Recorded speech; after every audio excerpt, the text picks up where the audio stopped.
Hey everybody, welcome to a special edition of Christian Meme Review. My name is Andrew and I'm the student pastor here at Annistown Road Church. And this week we are about to start a fast where we only drink water for 3 days. And as a part of that, our memes today are going to be about fasting as well. When the pastor decides the whole church needs to fast. Now, this is not the face that you put on, but this face represents how people feel. The first rule of fasting is you don't talk about fasting. Matthew 6, prayer and fasting. Keep it secret. Keep it safe. It's a good movie reference. And it is, again, the number one rule of Fast Club. Don't talk about Fast Club. Now I think we have some more rules for fasting we gotta look through. The first rule of Fasting Club is if you ask whether it breaks the fast, it breaks the fast. Now this one's pretty easy. We're only going to drink water. So no coffee, no milkshakes, no funny business. That's the rule. Like this guy, fasting isn't hard if you sleep past noon. Now, if you're asking yourself right now, does this break the rules of the fast? Well, you asked it. Oh, here's another one. You won't be tempted with food on fast if you eat all night before. Now, you might ask, does this break the rules of the fast? Well, good, I can break my fast because I see the answer to my prayers. Now, does this break the rules of a fast? Yes, you should be hungry during a fast, but this woman is clearly thirsty. Fasting. Okay, I won't supersize my McDonald's order. Wrong, you won't have a McDonald's order. Next, we have a man reading a book while stuffing his face. The book is about fasting, but his mind is clearly somewhere else. Fast day. Might be a little bit hangry. This is true, but this girl is a little more than hangry. She is relishing in the suffering of these poor people. I've been fasting for 10 hours. Please let me eat, Mom. I have a baby about this age, and he gets mad after he fasts for 3 hours. So I can only imagine.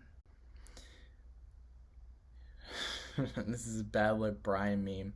His parents made his favorite meal, but he was fasting. Gosh, it must be hard to do a fast when everybody in your family's not doing it. And you smell something delicious, or you just pass by somewhere and you're walking. This is just soul crushing, but it brings you closer to the Lord. That look you give when people keep offering you food and you're fasting, oh man. Especially if it's something you like. Make sure everybody around you's fasting. Me, 20 minutes into fasting, just pitifully looking at food. Oh man. I hope if you love food this much, you need to be fasting.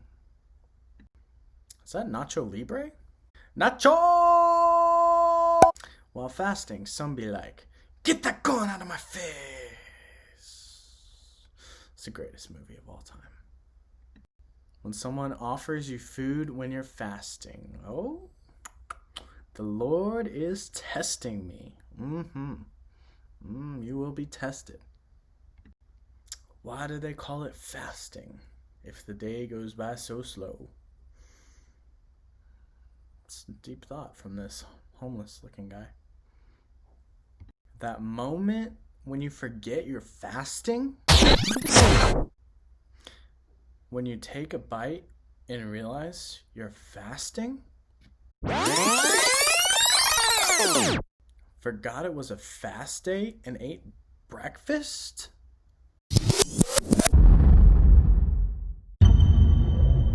I feel like I'm losing this battle because the day may come when I remember it's a fast day before eating breakfast.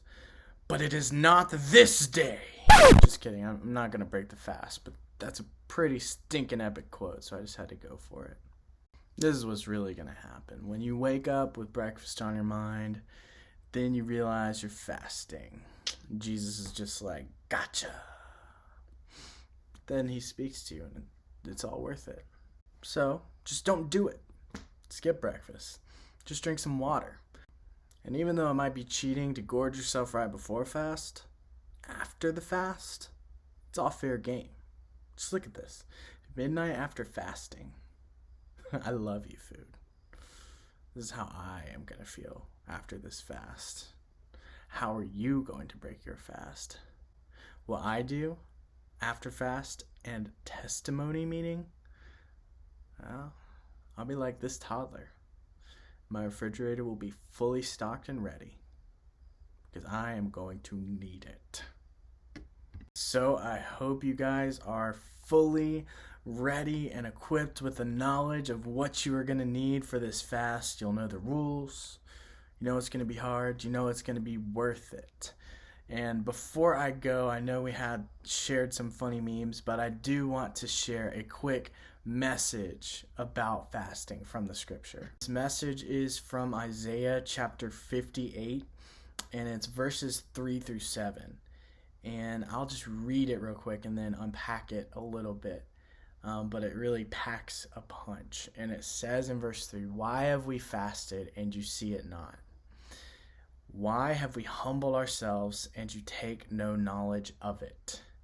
Behold, in the day of your fast you seek your own pleasure and oppress all your workers. Behold, you fast only to quarrel and to fight and to hit with a wicked fist. Fasting like yours this day will not make your voice heard on high. Is such a fast that I choose a day for a person to humble himself? Is it to bow down his head like a reed and to spread sackcloth and ashes under him? Will you call this a fast and a day acceptable to the Lord? Is not the fast that I choose to loose the bonds of wickedness, to undo the straps of the yoke, to let the oppressed go free, and to break every yoke? Is it not to share your bread with the hungry and to bring the homeless poor into your house? When you see the naked, to cover him and not hide yourself from your own flesh." Now, this is a powerful passage, and I find it challenging every time I think about fasting and if I'm about to fast, how I should look at this fast and how I should keep my mind focused on the goal at hand. Because this passage is kind of talking about the conversation between God's people and God, and it's being spoken through the prophet Isaiah. And the people are saying, "God, why aren't you hearing me when I fast? Why is this not pleasing to you?"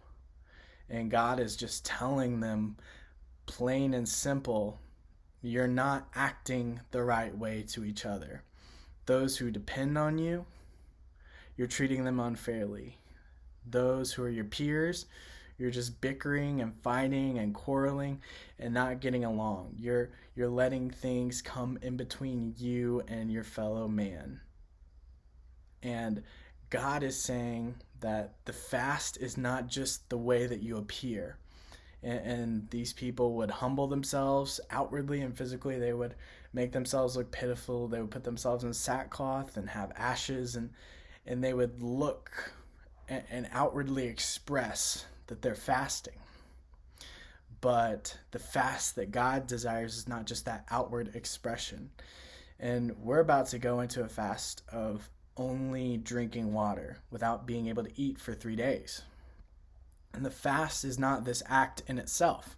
This act is not the point solely of the fast, but it is a tool that allows us to humble ourselves before God, and it allows us to be put in a position for what the fast is about to work.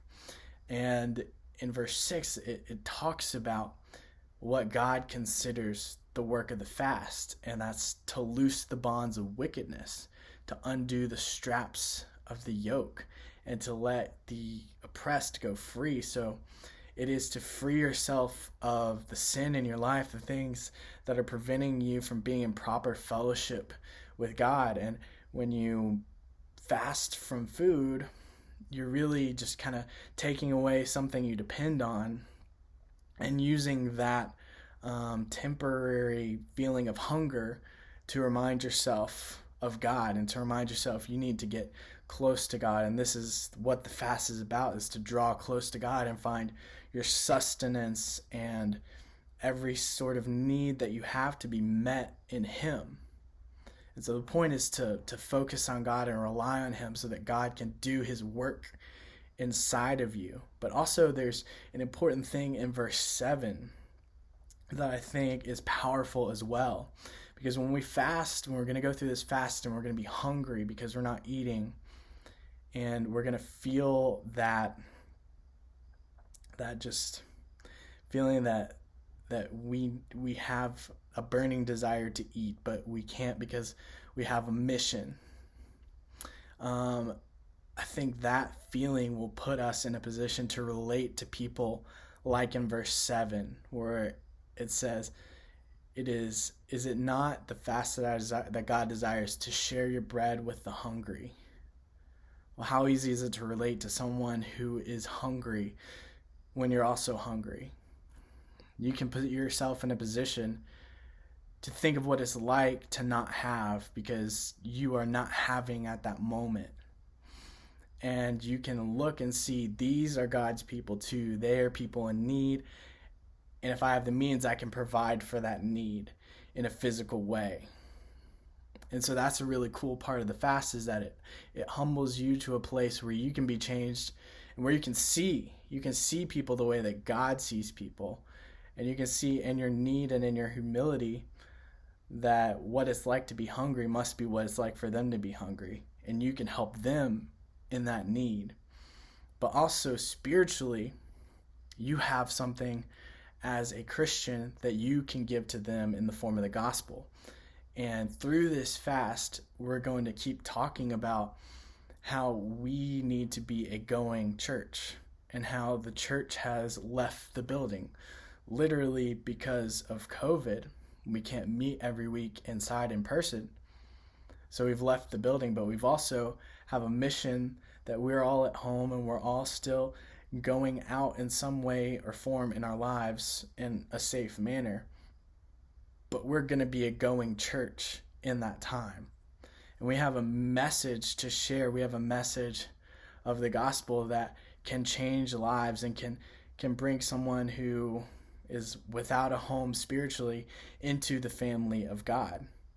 And so as a going church, we can provide for people physically and spiritually through our resources and through the gospel. And we just have to be, through this fast, put in the mindset that we need to be someone who is close, drawing close to God, so that we can have that fellowship restored, and also so that we can be the people that bring the message of God and the love and help that God desires for us to the people that are in need.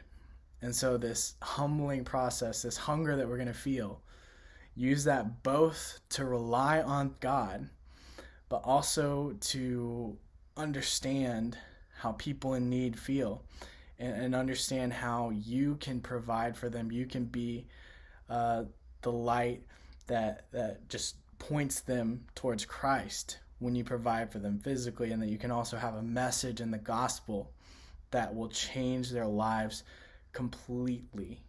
And so this fast is a challenge, but it's not something that's going to happen in vain. It's not just you're going to be hungry for a few days and then life goes back to normal. But the fast should be something that you use as a tool to draw you to God and to point yourself to other people in the future. So I hope you take a lot out of this fast, and I am excited to be a part of a going church with you all, and I look forward to seeing what God does through it.